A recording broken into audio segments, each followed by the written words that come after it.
Regions of the amygdala are enlarged in autistic children and teenagers with anxiety, but not in their autistic or non-autistic peers without anxiety, a new study finds. At the Melio Center for Developing Minds, we are seeing amazing improvement in children and teenagers using the Melio method. Whatever that is, I don't know. But this was just shared in Autistic Carnivores. And I wonder, have they questioned these participants whose amygdala was enlarged? Have these individuals experienced trauma in addition to being autistic? I think that is the main difference. Trauma on top of autism. It will change the brain. Trauma changes the brain. That's what Bessel van der Kolk says. Most of the children living in industrialized cultures today, while not suffering trauma as extreme as Bryson's, are living the antithesis to nature's secure attachment cycle. When they have a need and they express the need, the parent delays or fails to meet the need or ignores the need. So many times my needs were totally neglected, and how are you supposed to defend your needs when you constantly hear, don't be so sensitive? And then when your carer actually is a very unstable person that gets angry like that. As a kid, I was in constant fucking fear. I was really afraid of my dad because he could get angry so quickly, and then you wouldn't know what he would do. And I hated being screamed at. And what happens? You get into a shutdown freeze. You totally withdraw. No secure attachment, especially when your mother was emotionally not available. Leads to feelings of anxiety, dysregulation, anger, mistrust, and distress. And this distress leads to insecure or disrupted attachment. Again, this doesn't have to be extreme. Chronic, insensitive, delayed, or denied response equals insecure attachment. Sometimes even one severe incident of intense distress from one unmet need can injure that parent-child attachment relationship and lead to developmental trauma. Why? Distress triggers a fight, flight, or freeze reaction in the limbic system when a need is unsoothed. This cascades in intensity if the need remains unmet until dissociation occurs. Dissociation is an altered state of consciousness that occurs when a child has exhausted his or her ability to cope with a situation. This results in trauma, and the definition of trauma is when an individual feels powerless to cope with an intense or chronic level of distress. Yeah, that was me. Now, why are we talking about this? Because insecure attachment is a form of developmental trauma. Developmental trauma harms children on every holistic developmental level, including epigenetic, neurological, physical, psychological, behavioral, social, sexual, spiritual, and moral.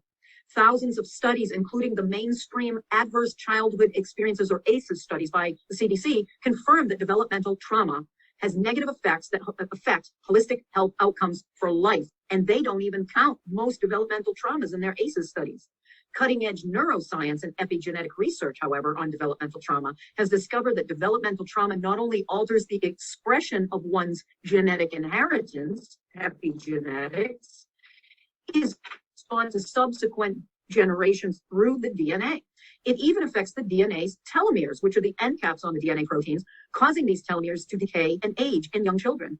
Neurochemistry in a child is permanently altered by developmental trauma and primed for a process of behavioral or chemical addiction as a way of surviving. Most industrialized people have at least a behavioral, if not a chemical addiction. Today, we see rampant screen addiction in our in our millennial and Gen Z children and young adults. But addiction is more than a coping mechanism. It's a strategy to jumpstart a brain that was depleted or dehydrated of natural endorphins, natural opioids, and natural oxytocin that results from that secure parent-child attachment relationship.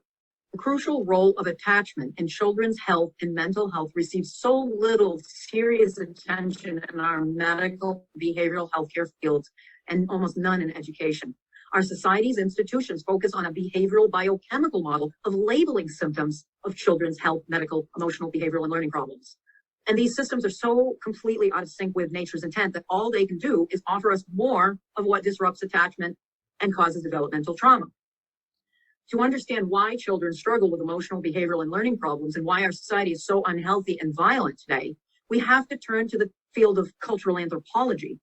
James W. Prescott, Margaret Mead, Mary Ainsworth, Ashley Montague, James DeMayo, and E. Richard Sorensen, and others study the contrast between parenting and education in generally peaceful Paleolithic tribal societies versus violent agricultural and industrialized cultures. The contrasts in mental health and in cultural violence were striking. These researchers found that most of the parenting and educational practices in Paleolithic hunter-gatherer cultures promoted secure attachment. They also had low levels of behavioral problems, low levels of mental illness, and low levels of violence. They also had low levels of child abuse and neglect. Almost to the opposite extreme, the equation was flipped. They found that most of the parenting and educational practices in agricultural and in industrialized cultures led to insecure or disrupted attachment, low levels of skin-to-skin nurturance, early separation, daycare and school, and genital mutilation, what we call circumcision.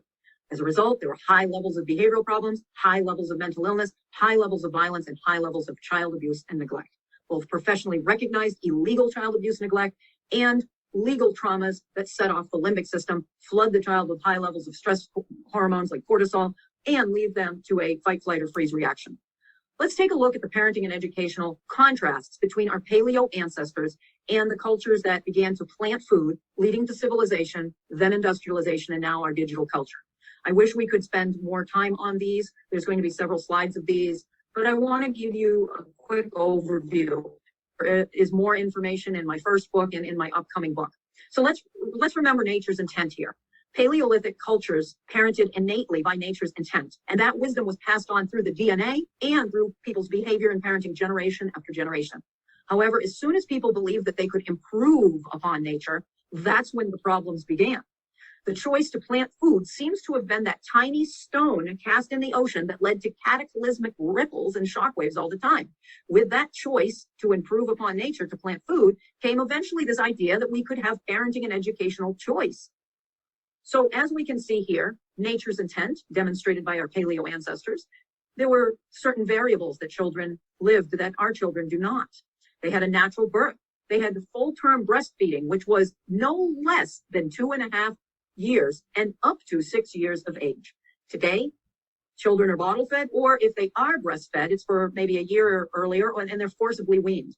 Children in Paleolithic cultures were held in arms for 9 months to a year, whereas in industrialized cultures, infants are put down and away from parents constantly. In Paleolithic culture, there was an immediate response to cries and distress of babies, children, and adolescents, whereas in our culture, needs are denied, ignored, they're delayed, or they're shamed. Nature intended for children to co-sleep with their families rather than crib sleep or sleep in a separate bed when they're young.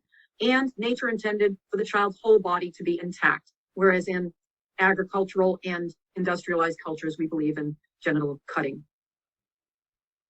Nature's intent was also for a Paleolithic diet, not a diet full of refined sugar, grains, dairy, soy, which is an endocrine disruptor, and junk food.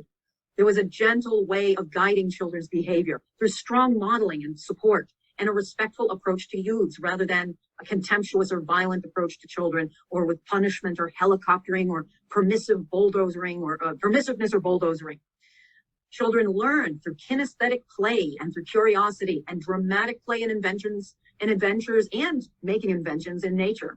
And today, in industrialized cultures and in agricultural and pastoral tribes, there's daycare and schooling, and children are sedentary most of the day, fixated on screens. We unfortunately have free access to dangers all over our culture. It's just not safe for children to explore, or children suffer hovering surveillance, so they have no freedom whatsoever. Children were protected from sexual violence by adults, whereas now there's a sexual abuse risk in almost every institution, and access to porn is rampant. Healthy neurochemistry was what children had through the attachment relationship, whereas now children are, they're pulled by those behavioral or chemical addictions to fill that void. Children also experienced full-term dependency, which means that they were allowed a childhood until they actually reached adulthood. There was no set time for that.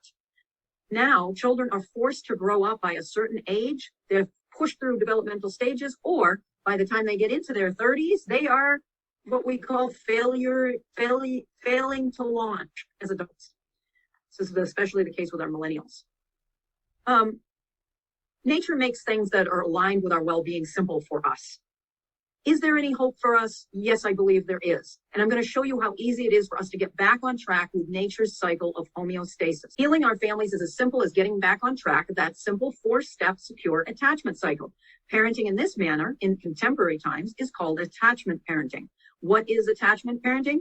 It's a way of Paleolithic parenting in a digital world. This involves helping your child restore homeostasis when he or she is dysregulated, being responsive and sensitive and meeting needs, providing optimal holistic development through nature's intent in parenting, education, diet, and living. It means protecting, nurturing, and empowering our children. It means strong modeling as an adult society, firm principles, but gentle guidance towards the child.